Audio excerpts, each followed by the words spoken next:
Welcome to the exhilarating premiere of the AWFL Podcast. Get ready to be captivated by Lonnie Doyle, the mastermind behind AWFL, and Chris McIntyre, the visionary owner of McMedia Network and Entertainment. Join us as we dive into the electrifying world of content creation, innovation, and community building. From the magic of perfect lighting to the transformative power of friendship, from the breathtaking possibilities of drone photography to the cinematic wonders of Magic Lantern firmware. We're here to ignite your creativity and passion. Embark on a thrilling journey with us as we uncover the secrets of collaboration, conquer the challenges of audio-video syncing, and unlock the rewards of building a dedicated podcast community. Brace yourself for a ride filled with growth, inspiration, and triumph over obstacles as we share expert insights on creating top-tier content, captivating audiences, and using the AWFL brand to empower and uplift fellow creators. Welcome to a podcast experience like no other. Not a whole lot I can do, you know? I wonder if it's positioning them. Like, there's always I've watched a few things that talk about all these different strategic ways to like where you're gonna put them, right? Yeah. Some people have they have the light that faces directly on you, like a really big, nice light, and they'll put different like filters or ways to kind of soften that light. And then they'll put a whole nother light that lights the wall behind them, which would probably eliminate the shadows, right? Something that's not as like bright. LED strip along the bottom maybe or something like that, huh? Or just something like pointing at the wall and not you, like something that's kind of behind you out of the frame. And I don't know. There's all these different ways to do it. That's a good idea. So how are you, man? Sure. What's been going on in Lonnie's world today? Not much, dude. Friday, got a nice little weekend ahead of me. Got the really productive week. Got a lot of things knocked out at work, and then a bunch of personal projects working on. I got to get Chandler on this podcast. He's firing on all cylinders with this project he's trying to get off the ground, and it sounds pretty cool. There's still some things to iron out, definitely some work to still be done, but the overall concept and the vision of it, I think, will be really well received and definitely create a movement with, some consistent content and really pushing for it online, social media, all that stuff. He calls it big hugs and positive vibes. And it's all about friendship. It's all about the different ways that, friendship can help you, health-wise, mental health. Yeah, there's all these crazy statistics. Everything. Yeah. There's so much data out there. I've come across it a few times just scrolling on, TikTok and whatnot. Dude, if you think about it, dude, we're all we have sometimes, like I depend on my friends so much. I rely on them so much here. Absolutely. That's cool. And a lot of what you're also doing is you're always making new friends too. You're going to the Rotary meetings, you're out there networking all the time. You're essentially, call it what you want, whether it's a business relationship, networking, but ultimately that is a form of friendship. I've been watching a lot of the work that you're doing with that book signing and how you collaborated real closely with the author on that and created that whole event. You guys, that seems like that's kind of flourishing into a solid relationship, right? So yeah, man. And it kind of came out of nowhere. And, I was trying to start a podcast. She had just written a book, and I'm like, dude, what a perfect thing for me to podcast about. So I was like, let me get your book. It made her feel really good. It made me feel really good that she was going to come on my podcast and talk about her book. So I'm like, dude, let's do this. And so it was my first real experience with, an interview kind of thing. And I'm really grateful that she was there to do that with me. And she introduced me to Country McRae, which is the publishing company that published her. And we all just kind of brainstormed about this. And we planned it, we recorded it, everyone saw it being planned, and it worked out. It was really successful. It was great. Is that the same thing that when you did that event? Because I noticed you guys had an event. I assumed it was the book signing. Yeah, that was it. You guys put together a nice little event. Did that turn out pretty good? Yeah, there was a lot of people there. No way. A lot of our friends. We had a lot of local support. Boom, exactly. There it goes. Back to the friend thing. And we're going to turn it into other events. Like we're talking about doing one in Philadelphia. So, another part of this too, like I can promote my music. I can take this on the road wherever we go. Let's do a book signing. Let's also hear my music, Here's my company. Here's my media company. This is what I do. Dude, I wanted to talk to you about this too. Since I got that drone, there's so many more money making opportunities that I have that are open, like event drone photography. That would be absolutely dope. Yeah. Oh yeah. I could get my kids And I can tell you're already drones pretty and comfortable how to do flying it. that thing. It's pretty You're getting simple, dude. They're really simple. that one video that's hilarious. The zinger, the totally unexpected. But one thing I noticed on that video, definitely if you're watching this, go to Chris's social media and watch it. It ends up being hilarious. I don't want to spoil it, but Yeah. the one thing I did notice is you were way up there and you had no issues with coming right back down into a very wooded area. You know what I mean? Like, Oh yeah. because I mess It was a around. very dramatic shot, dude. It was really dramatic. I put really dramatic music behind it. It was very, very It was sick. Yeah, and I'm just saying, like, in terms of like the technical aspect and where you're starting so high up and then you're coming right down into, like, obviously, I mean, it wasn't super narrow or too technical of a operation there, but I mess around with drones myself and I'm way too scared to get that high and just kind of depend on it to all work. And if I'm coming, because at the very top of it, the very beginning of the video, you're having to come down there's a bunch of trees, like a full-blown forest on this side, and you guys are kind of like along a road right there or a trail right there. And you're having to make sure that you come directly down into that. And it might not seem as scary, but little things like that, like when I fly, I've got a couple of DJIs and I think there's like a certain aspect because I'm scared of heights, right? Like I'll watch these guys do crazy things, like crazy stunts from high up, and I'll get like, my palms will start sweating just watching it like online and stuff. And for some reason, when I'm flying those things, it trips me out when I get them too high. And I don't trust the FPV, where you're just watching this, like flying it through the view of the camera. You want to see it. Yes, I have to keep eyes on it the Okay. whole time, dude. I don't. It's something I need to get over because I've got a couple nice ones. I've got the old school one, the Spark, the DJI Spark. It was like one of their first like that's basically the first drone when you get out of like it's no longer a toy. You're no longer buying like these fun little toy ones and it's like a real one with like a gimbal and stuff. Yeah. I don't think they made it anymore. They moved on to different stuff since then. And then I've got I can't remember. It's a nicer one. It almost looks like a smaller version of the Mavic. It's maybe like I can't remember. I don't know.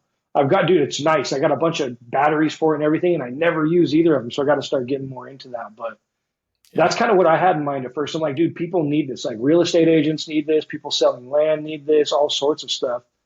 Yeah. Something that you might get a little pushback on is the people that are out there doing that for real. They hold all these licenses, and I guess technically, if you're actually selling your service, but I mean, at the end of the day, though, like there's a lot of people that like don't want to spend that because by the time you've got all those licenses and you're really marketing yourself like that, like. Yeah, your services aren't cheap. So there's definitely other people that are like, hey, man, let's just fly this over here real quick. It's all good. Right. I'm going to look into that. I'm going to make one for free. I'm going to try to just film an event I'm going to talk to my son's school and see if they'll let me drone his football games this year. And that'd be sick. The lacrosse coach already gave me permission for next year. He's like, you can drone games. Dude, I'm going to probably do that.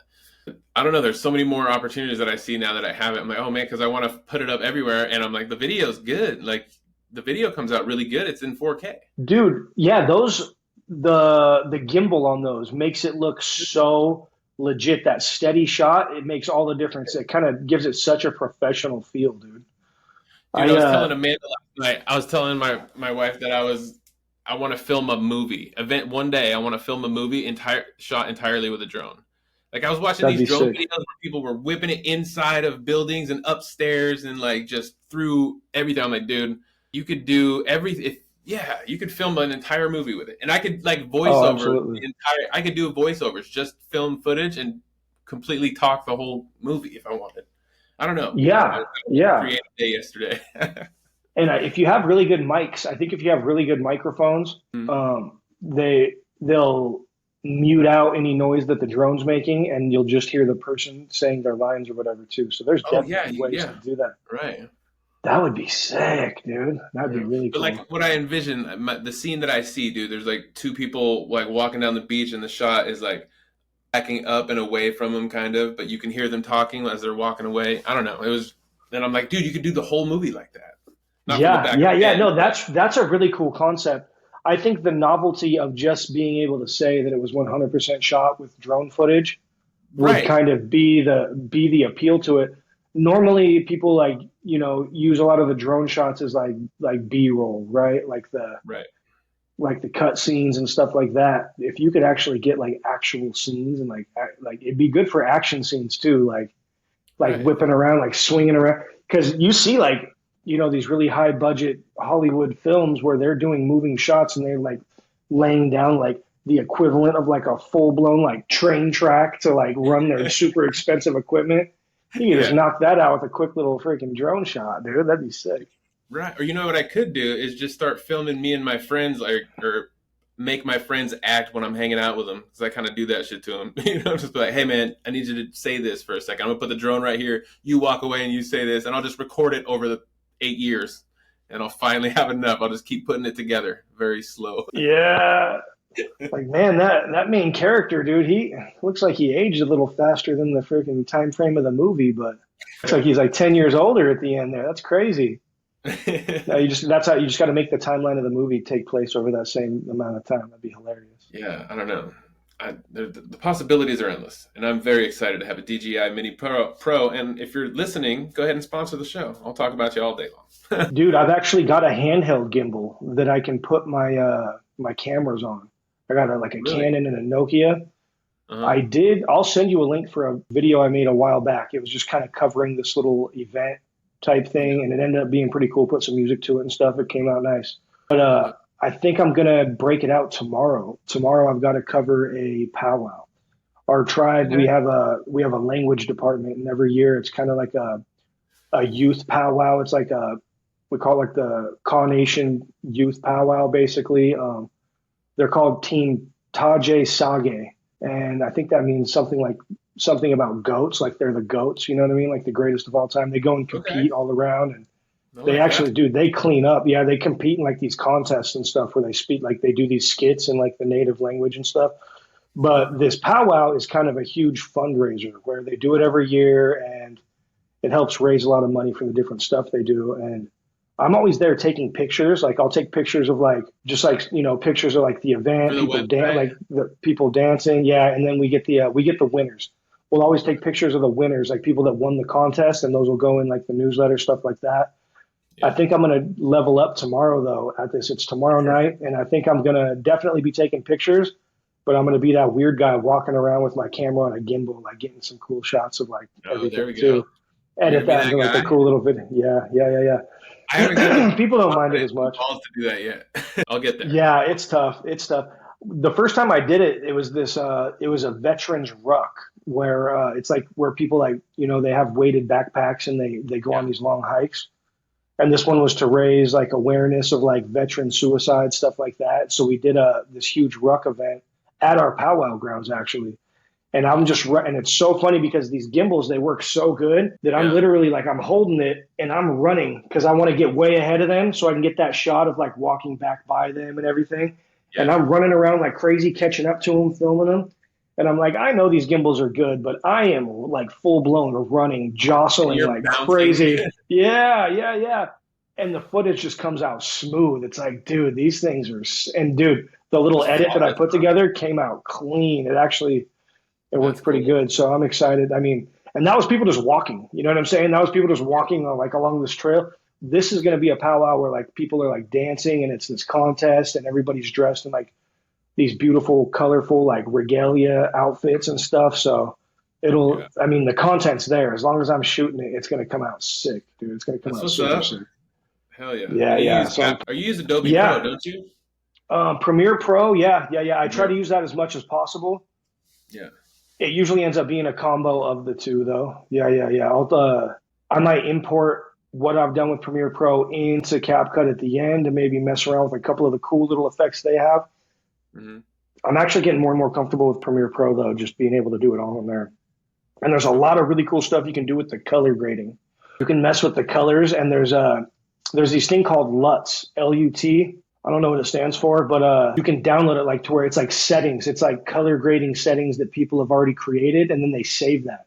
And you can download it and use it like on your stuff too. Like little templates you can use? Yeah, and it's like like, why would you do that? But people get so good at like with these like with like grading it and stuff with the colors, and it's really like it's kind of a learning curve on how to really do that, how to balance your whites, make sure that your blacks aren't too black, and then you can kind of mess with the little colors here and there, and it's insane.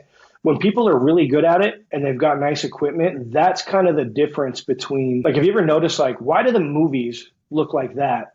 But every time I film something, it looks hella amateur. You know what I'm saying? It's like, it looks so amateur. Why can't, a lot of it comes down to that color grading where people are really good at that stuff. And that kind of gives it, it's called like the cinematic effect, right?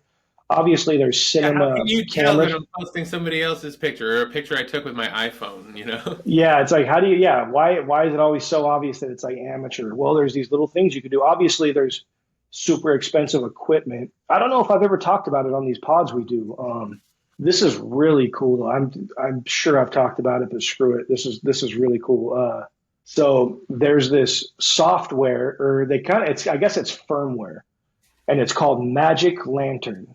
And some really smart developer / camera guys, people that know way more about all this stuff than I do, especially like, not only do they understand how cameras work and everything, but like they're smart enough to like program like this, like, and create like a whole software. And there's these older Canon cameras that are, dude, they're so old that they're like not that expensive. Like if you got one now, it would be pre-owned, obviously, but they're made digital? To like, yeah. They're still decent cameras.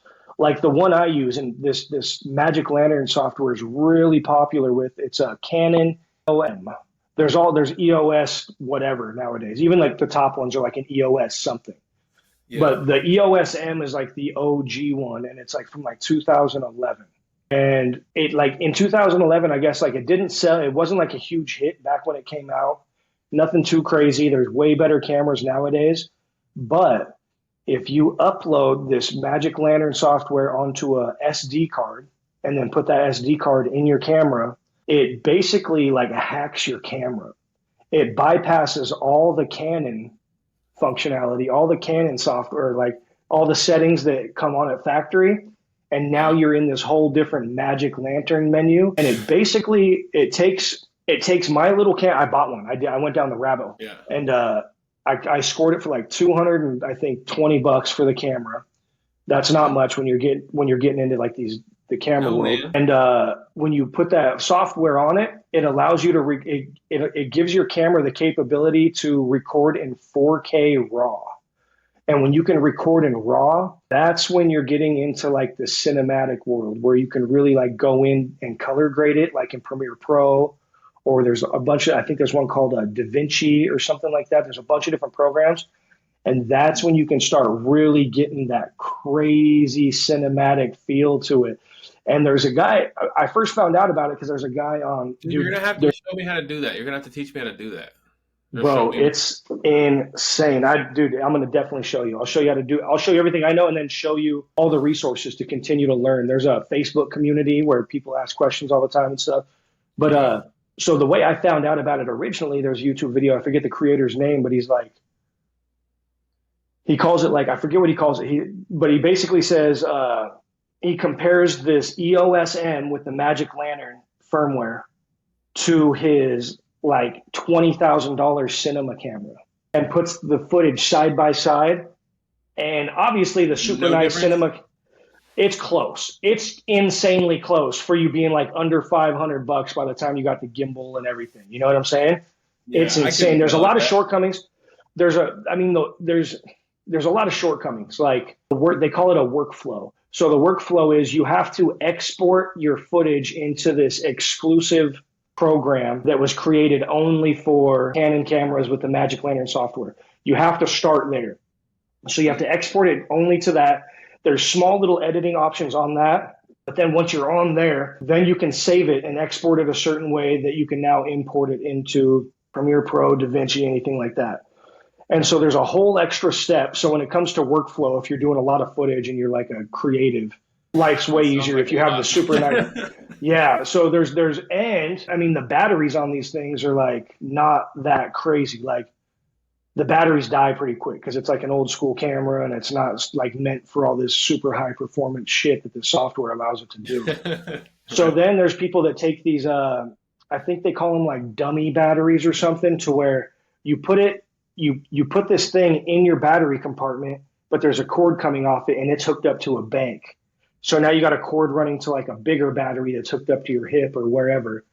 And it gives you a little more battery life. And there's all these other little adapters. Like by the time these people have turned their EOS, their old school Canon cameras into something that's legit and it can really work, like if they're professionals doing it, like they've had to do all these little this and that's to it. But for someone that's just recording, like I just want to make little freaking like reels, like Instagram reels for Awful and stuff like that. Can you zoom in close enough to where you can capture, like you can reasonably capture highlights at a high school football game?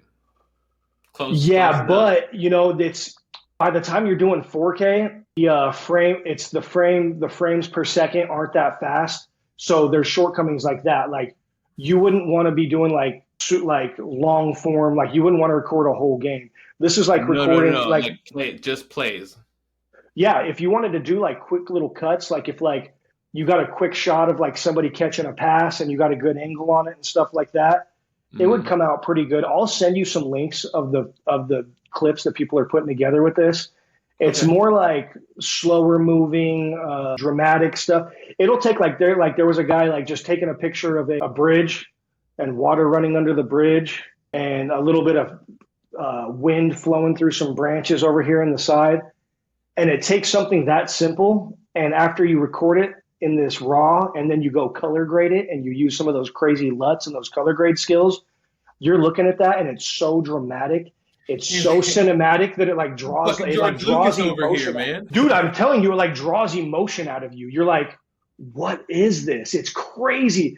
It almost gives it like a feel like, have you ever seen how people like use old school film cameras, even though everything's digital now? They use old school film cameras and it just gives it that really cool, like vintage, like dope ass look. This is like the equivalent of that. Grains in the background, it's got like the soft feel to it and stuff. This does it. And like when I watch some of the footage, damn it, because I'm on a phone right now because I'm still on a 23% of a system update. I'm worried that my laptop is about to take a shit on. But I would love to share the screen. I'd love to be able to pull up like some YouTube video. Maybe we'll try to do this next time, is pull up some footage of like what these people are doing with the EOS M. It's insane, dude. It's like you watch some stuff, you're like, dude, this is like, at the very least, this is like a super legit independent like documentary type of look and feel. It's sick, dude. I love it, man. And I'm trying to get better and better at it. So I'm hoping to get some cool footage tomorrow. Next time. We'll do a little product conversation about our favorite products. Yeah, exactly. And yeah, we could definitely go down this EOS M. Oh yeah, we could definitely like go down this little EOS M rabbit hole. I think that'd be some really good content and something we can keep retouching on and talking about. And I think if we actually if this is something you wanted to dive into and really like get some of the equipment, it's not too expensive, and really start learning step by step, and we keep talking about it, that might be something that would be really well received just amongst that community. Like, okay, this answers that question. This answers that question. Because it is a bit of a process to figure it all out and stuff, but it's fun, dude. It is. It's dope. I think you'll be pumped on. I'll share some of these links with you just so you can see it ahead of time, just to see like, dude, it's insane. Like the footage they get. You don't even realize that there's levels to this and different ways that you can like get these different feels until you like start paying attention and looking at it. You're like, oh my God, dude. Yes. I would love to like record something that looked like that and I could say I did it. You know what I'm saying? Even if it's just like, even if I'm just like panning across like a forest or something. It's crazy how like good this shit is. Yeah, so I'll show you some of that stuff. Yeah, since I got the drone, that's what makes me feel like, oh man, I could take this seriously. Like the camera's really good, so it makes you feel like, it's another level. It's my next rung up, Yeah, isn't it fun? It's like just to be able to do it, just to go through the motions, be like, dude, I did that. I made that. It's cool. Dude, I heard this quote. It's on the path to success, you can't skip a step. So we have to go, it doesn't matter where we're going to end up. We have to go up on every fucking step, slowly. Absolutely, dude. There's also that side of it where you want to make sure that you surround yourself with people that are really good at stuff though too, right? Because I mean, when you talked about these these people that are super, super successful, one of the first things they say is that, like, I'm the stupidest person in the room usually, and that's a good thing. Like Warren Buffett. I remember Warren Buffett was, I forget what it was. He was talking about something where he's like, we're going to become the majority shareholder, basically buy this company. And it was like some super technical engineering something or other. And one of the people they asked, they said, well, what do you know about that? He's like, I don't know anything about that, but I have like 4 people that are the best in the world at that I pay. You know what I'm saying? Like, so it's definitely good to learn it and go through the motions yourself and know that you can do it. But also in terms of sustainability, being able to scale it and being able to really, you know, diversify your offerings and be able to do a bunch of things. You can't do it all yourself, right? So it's also good to like, and the cool thing about learning it and doing it a little bit yourself, like, for example, you're getting good at this drone stuff. You're getting good at editing. You're getting really comfortable with being able to edit and put together some really cool stuff, put audio to it. Ultimately, if the budget justifies it, you'd want to have somebody else doing that that's really, really good at it. And the workflow will be really good because you've done it enough to where you understand it. You can have that conversation with I can talk to the guy like, this is kind of how I want it. Be creative by all means, but this is what I've been doing. Obviously, I like it. So, you know, get inspired from that, but add what you want, you know, and put your touch on it. Yeah. That point. But that's what I'm saying. You got to do it yourself first, figure out, you know, how you like it, and then pass it up to someone. Here's your money for that.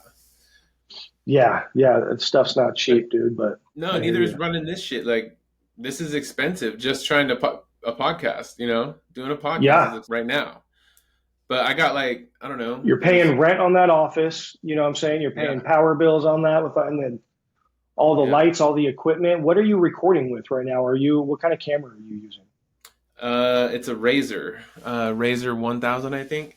And like a webcam? What I was going to try. Hey, tell me this. On your computer, your laptop, do you have a webcam and a regular camera on your laptops? Do you have 2 cameras that you can use simultaneously? I've never explored simultaneously, but I scored this little webcam. It's not even that nice a one. It was an extra one laying around that I just grabbed. They said, like, whoever wants it can have it. So I grabbed it. It definitely has higher quality than the built-in camera on my laptop, but neither of them are that great. And I never even thought about being able to use them both simultaneously. That might be cool. Well, here's my thought. Here's what I want to do next. Do you have 2 monitors? Behind me, yes. That's my main setup right there. Can you use that one for it one time? Yeah, I gotta start using that for some of this stuff. So sure. Here's what I got going on over here. Like, I got you and me on the main screen. I got my camera right in front of me, my microphone right in front of me, you know, and the lights. And then on the other screen, I got StreamYard open, and I have a separate webcam open, and that plugged in. So I got one webcam filming me on Riverside. I got one camera filming me from this side on StreamYard, and I'm going to take them both, mush them all up into CapCut. Yeah. That was my thought, but I didn't get a chance to hit record on the other side, and I didn't get a chance to ask if you had it to see if we could do that. But we'll try it next time, maybe, and we'll kind of prepare for it.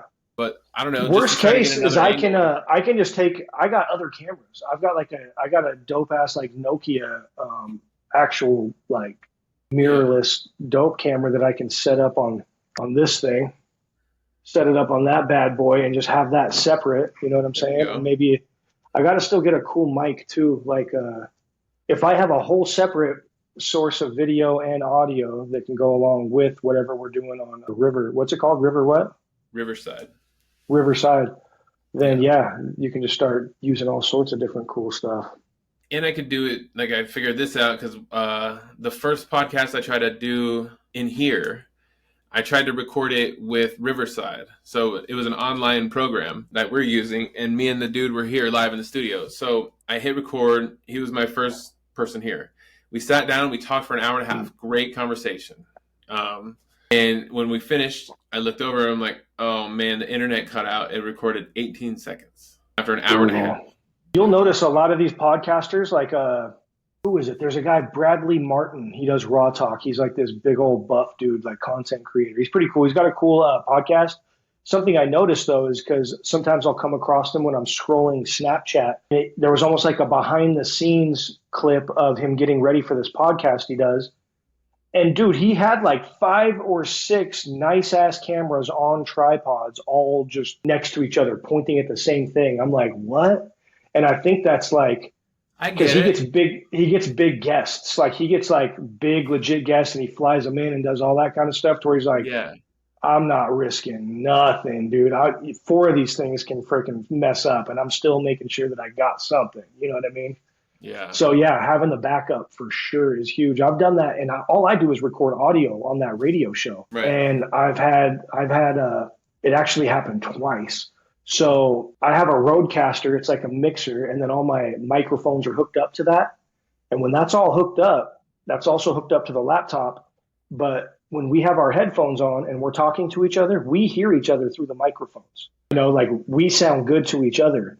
Yeah. But for some reason, the laptop sometimes will default back to using the fucking laptop microphone. Oh, I hate that. Yeah. So even though we sound great to each other, I pull it up to hit it, and I'm like, what is this echoey, muffled bullshit? Dude, what is going? Like, I can't even use it. Like, I've had to.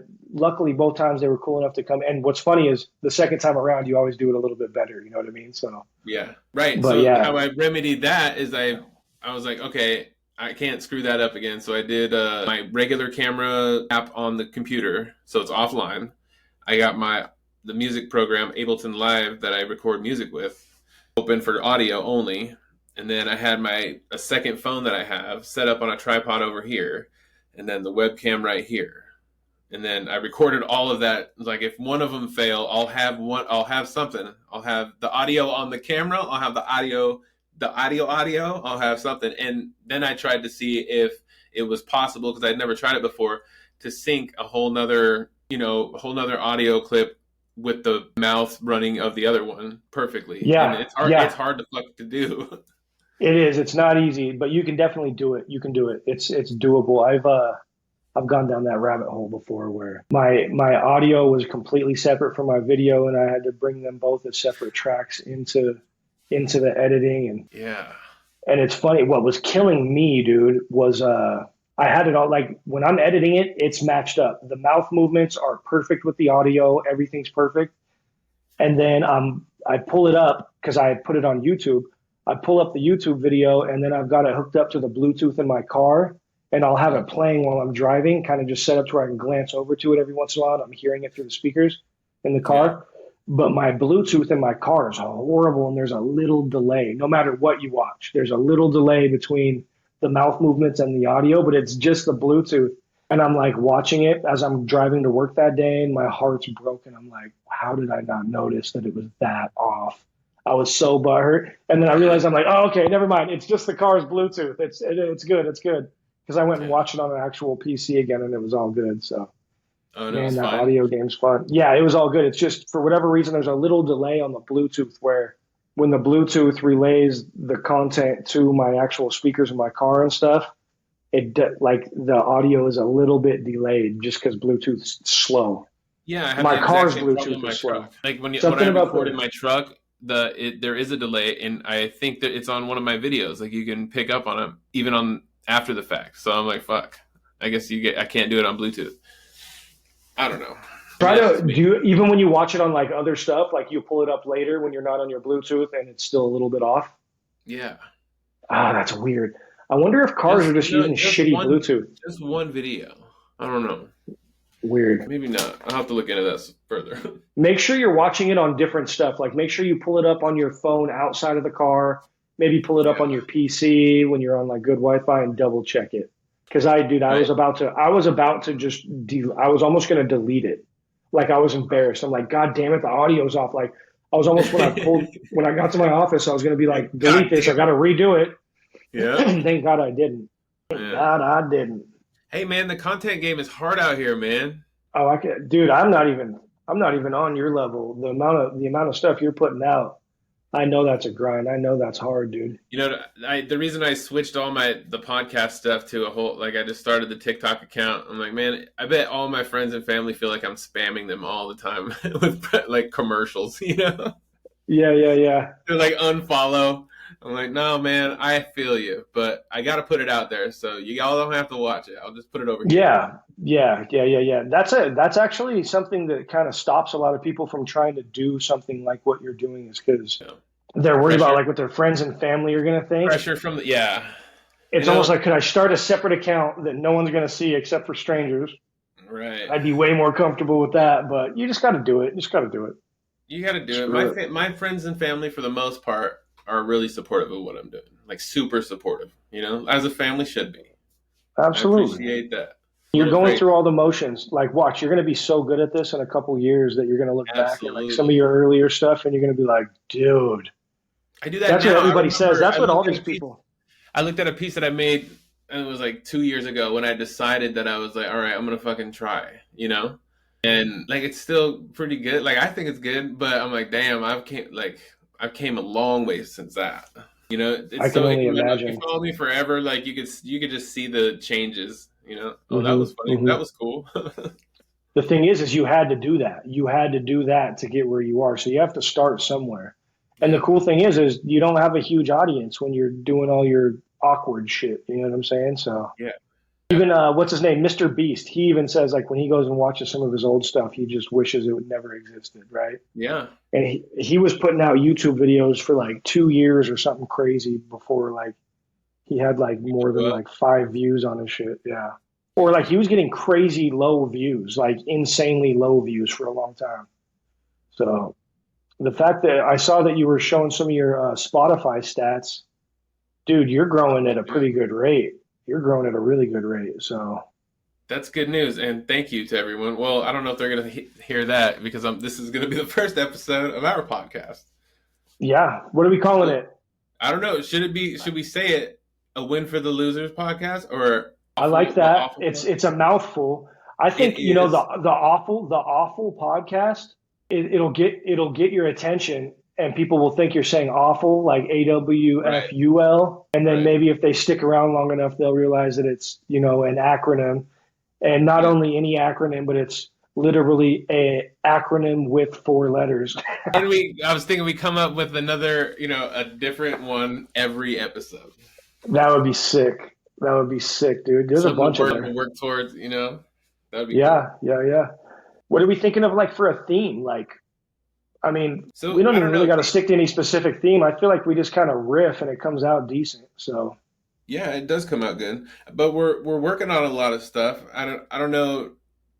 Should we just talk about that? The process of us fucking doing what we're doing? What we could do is we could create a community around a podcast where people that are subscribed and tuned in, maybe even create like maybe some sort of like Facebook group, like a community to where if you're tuned into this and you're following the podcast and really keeping up with everything and a true fan of everything that you're doing with this, maybe they'll get first. They'll be the first to hear about new drops. They'll be the first to hear about any new discounts. They'll be the first to hear about any new promotions, little stuff like that. I don't know. There's all sorts of cool stuff we can do. Yeah, because that's what people want, and that's how people like. What's it called? Why can't I think of it right now? The paid version where you got to pay to watch people. Patreon. That's the way people sell their Patreon, is like you're going to get exclusive content. You're also going to be the first to hear about different events coming up and stuff like that. So that'd be cool because, I mean, there's enough going on around it. Might as well. We already talk about a ton of like creative stuff. We're always talking about creating and the different things we're learning. So that's obviously kind of just an organic built-in theme at this point, but yeah, dude. It's kind of been our whole relationship, man. A pretty creative thing. Yeah, dude. Yeah, absolutely. So yeah, I mean, I'm just trying to like game plan, like what can it be about? But you try to create too many parameters and you almost just limit yourself. It's like what we're doing is fine. You know what I mean? But yeah, definitely gear it more around like screen sharing, maybe tapping into different creative processes, showing different designs, or like we were talking about, showing some YouTube clips of like these different, like the way these people are able to get that crazy footage with that Magic Lantern software and just everything in between. You could make a course. We could film that podcast and we don't need to sell it, but have a course or whatever we're talking about. Like I was thinking, of course, about my process for creating and posting a podcast. Like it was a lot for me to learn, and it took, you know how this is when you dive into the new software and new websites. You have to like navigate, figure everything out, and then someone could just lay it out, be like, here's step 1, step 2, step 3, just follow this process. Jump on a podcast with me. I'm going to share my screen. I'm going to walk you through. You're going to watch me edit my podcast, or we're going to record a podcast for 20 minutes. I'm going to slap it in my thing. I'm going to share the screen with you. I'm going to teach you. I'm going to talk you through everything I'm doing. You're going to keep this recording so you can at least do what I can do. Dude, how would you do that? Like, what if we like literally like just recorded we just did like a 10 or 15 minute recording of a, podcast or whatever you want to call it. And then you were able to stay live on that same video where nothing cuts.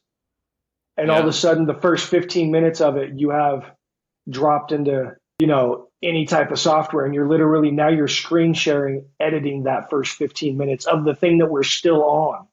You're screen sharing, editing the first 15 minutes of the video we're still on.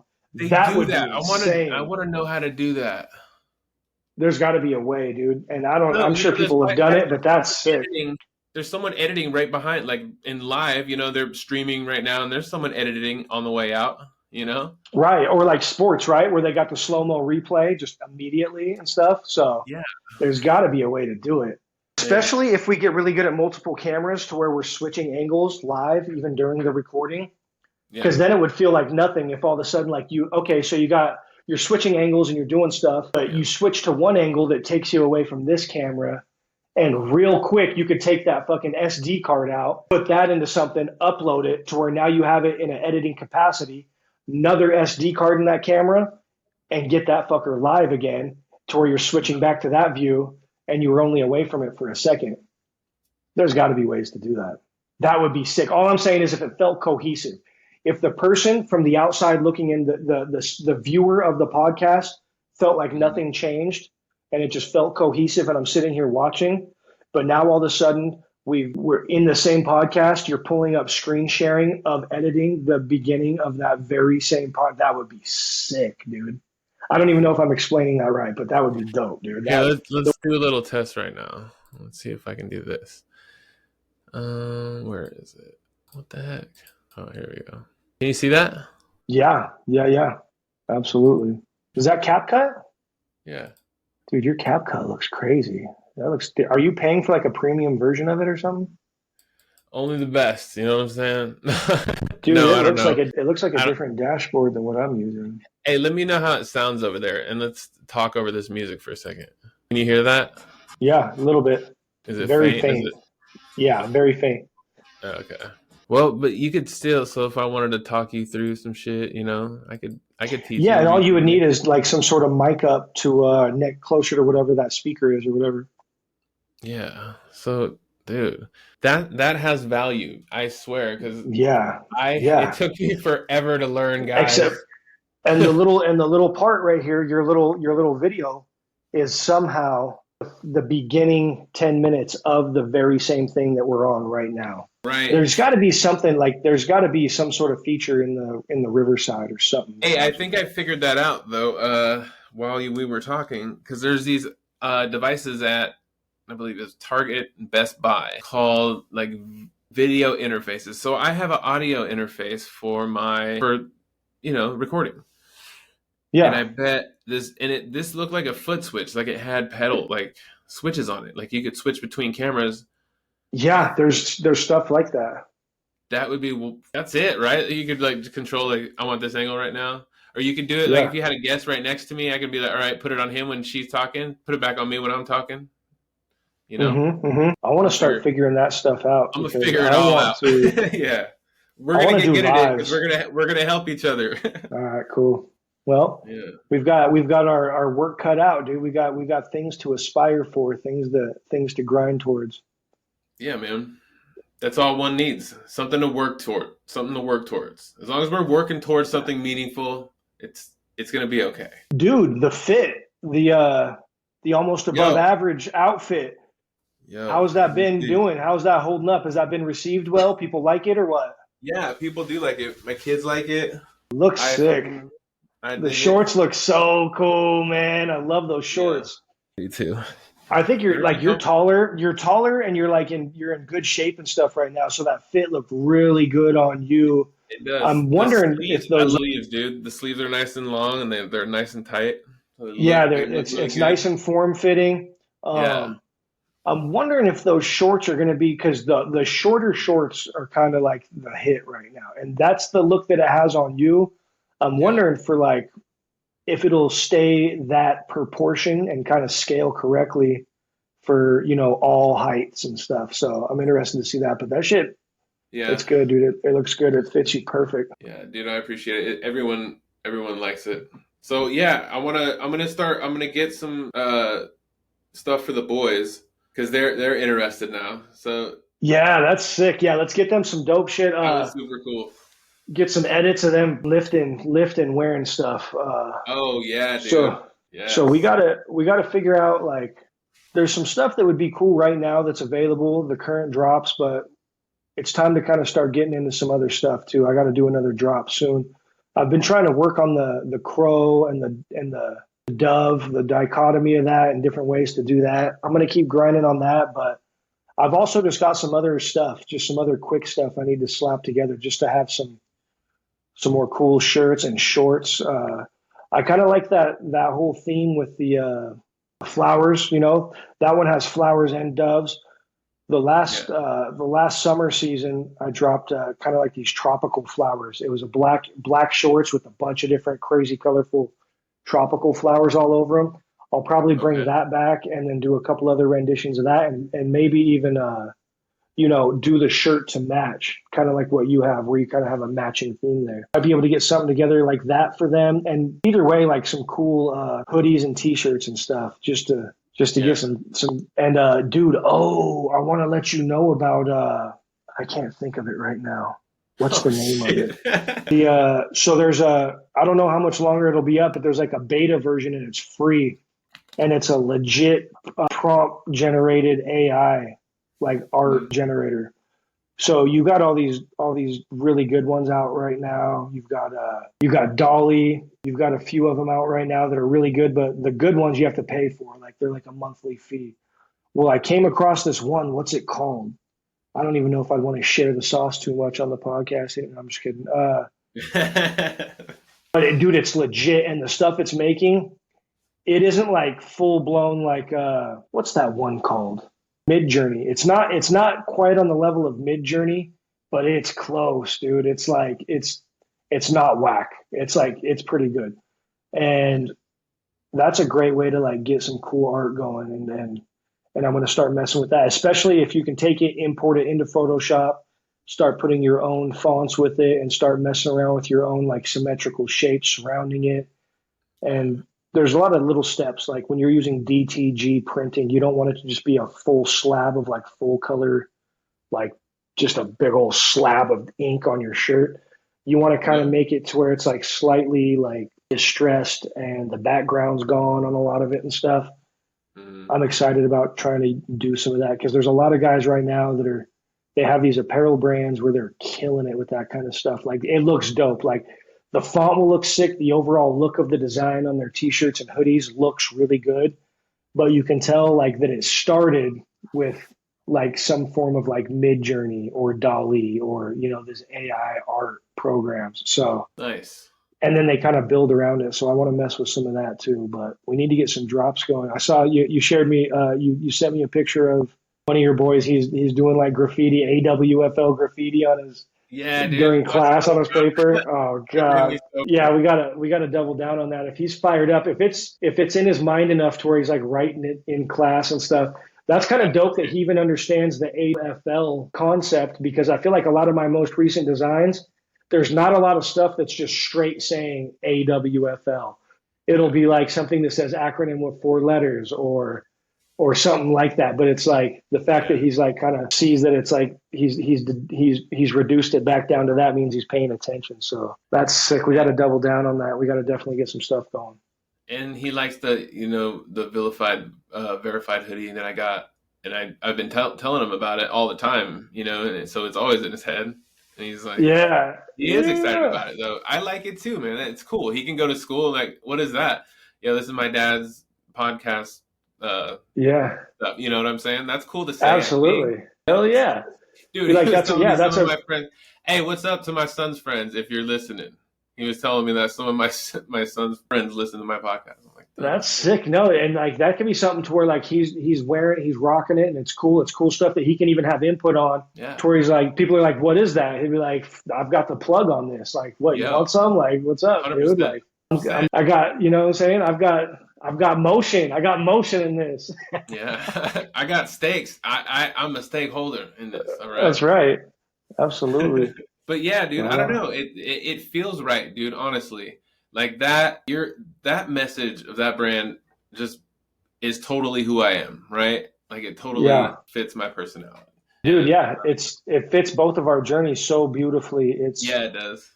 And I think it's something that a lot of people can relate with, but it's not always something that's always spoken about. Like, I would like for that brand, I would like for the AWFL brand to make it cool, to like be like, yeah, what's up? This is a win for the losers. What's up? Like, yeah, I was counted out, but I never doubted myself type thing. Because a lot of people don't think they don't talk about that. They don't acknowledge that. It's just, you always see the people that are winning, and the people that are winning are like, I was always winning. Like, I always knew I was going to win. Well, that's not always the case. Sometimes it's like, no, I had to take some L's. I had to hit some bumps in the road. Yeah, exactly. Yeah.